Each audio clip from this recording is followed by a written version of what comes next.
divided by sigma square, where chi-square is a standardized chi-square variable and sample size, S square sample variance, sigma square hypothesized variance. And example, a commercial freezer must hold the selected temperature with little variation. Specifications call for a standard deviation of no more than 4 degrees or variance of 16 degrees. A sample of 16 freezers is tested and yields a sample variance of S square is equal to 24. Test to see whether the standard deviation specification is exceeded. Use alpha is equal to 0.05. Then the chi-square table to find the critical value. Chi-square alpha turns out 24.9958. Alpha is equal to 0.05 and degrees of freedom is 15. The test statistic is which turns out to be 22.5, and since 22.5 is less than 24.995, do not reject S naught. So there is no evidence that alpha is equal to this level that the standard deviation specification is exceeded. So this has been shown in the figure. Lower tail or two-tail test is similarly it has been depicted in the left side, the lower tail test, and two-sided test has been shown on the another part. Our F test difference in two population variances. So the F test turns out to be S1 square divided by S2 squares. Place the larger sample variance in the numerator. S1 square the variance of the sample 1, N1 minus 1 is equal to numerator degrees of freedom, and 2 minus 1 is the denominator degrees of freedom.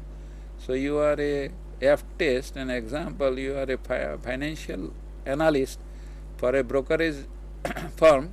You want to compare dividend yields between stocks listed on the NYSE and NAS desk. You collect the following data. That data has been given, numbers are given, mean and standard deviations are given. So the calculated value, is there a difference in the variances between the NYSE and NASDAQ at alpha percentage level? So that has been calculated out, and it turns out to be this sigma 1 square minus sigma 2 square is 0, or it is against the sigma 1 square not equal to sigma 2 square. So this find the critical value alpha is the numerator, the degrees of freedom N1 minus 1 is 20, and N2 denominator N2 minus 1 is 24, and F turns out to be 2.327. The test statistic is 1.256, so is not greater than the critical F value, so we do not reject H naught. Conclusion, there is no evidence of a difference in the variances at alpha is equal to 0.05. Multiple and F test regression, we skip over this part.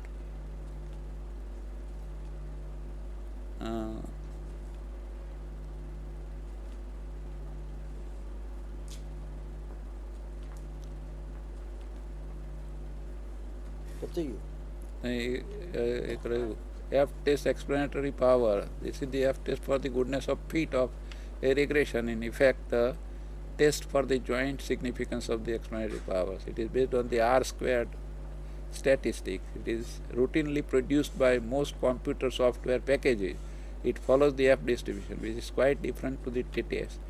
The formula for the F test for the goodness of fit is R squared divided by P minus 1, 1 minus R squared divided by N minus P, and which follows F on P minus 1 and N minus P degrees of freedom. So Fisher's Z transformation, so that has been given as a Z is 0.5, that means 1/2 log of 1 plus R upon 1 minus R, and which has been distributed as with variance 1 upon N minus 3.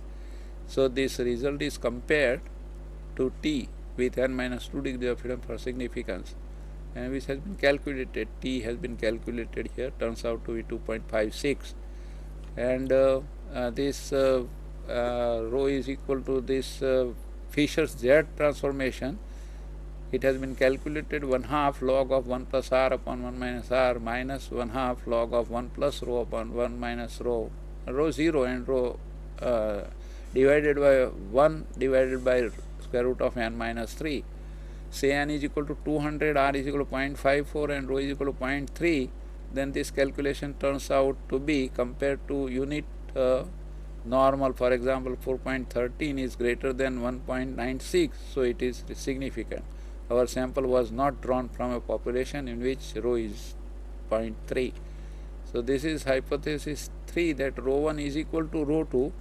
There also the calculation with 1/2 log of 1 plus r1 upon 1 minus r1 minus 1/2 log of 1 plus r2 upon 1 minus r2 and divided by square root of 1 upon n1 minus 3 plus 1 upon n2 minus 3. And this has been given by an example also.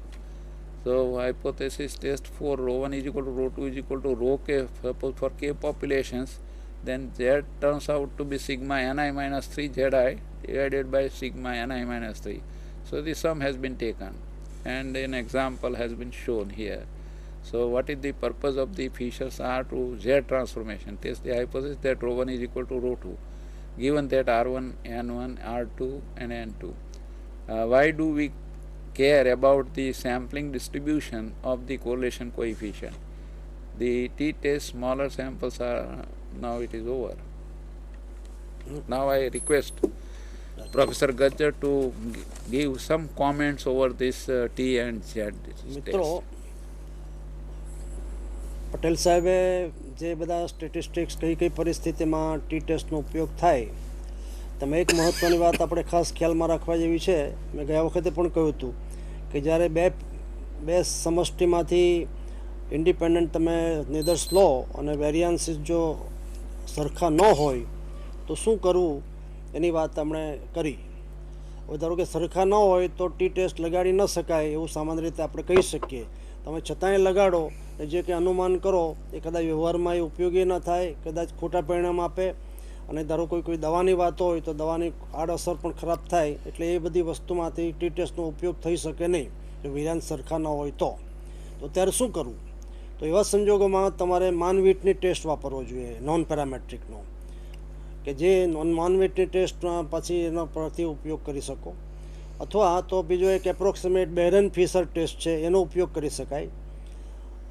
અને આ ખાસ ધ્યાનમાં રાખવા જેવું છે કે જ્યારે ધારો કે દવાનો કે આપણે ટેસ્ટ કરતા હોઈએ, ધારો કે વજન ઉતારવાની વાત હોય કરીએ આપણે, તો વજન ઉતારવાની પરિસ્થિતિમાં પણ આવું જ થાય કે એક ડ્રગ બજારમાં મળતું હોય કે આનાથી આ લેવાથી 6 મહિનામાં વજન ઉતરી શકે, તો બે કંટ્રોલ ગ્રુપ તમે બનાવો. એક કંટ્રોલ ગ્રુપમાં તમે દવા ન આપો, બીજા ગ્રુપમાં તમે દવા આપો અને પછી બધાને મેચ કરો.